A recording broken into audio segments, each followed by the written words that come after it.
twese tuharanire umuco w'isuku, bizatuma twese tubaho neza kurushaho, abana bacu babe neza kurushaho, ndetse n'ibintu bijyanye n'ubukerarugendo nabwo byiyongere kurushaho.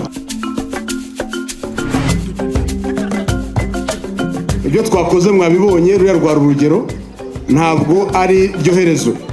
Turasaba abayobozi b'inzego zegereye abaturage ko buriya twakoze bigomba gukorwa buri munsi. Tuzaza kubikurikirana turebe ko ibyo twakoze uyu munsi mwabikoze.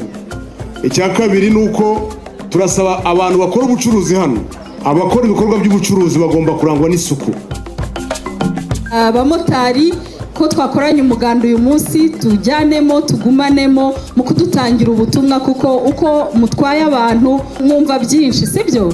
Uwo mwumva afite ikibazo mumubwire ko dufite service kuri Isange One Stop Center, ushobora no kumunyuzayo ugahita umusiga Kacyiru cyangwa hano ku Muhima akabona service. Tuzarwubaka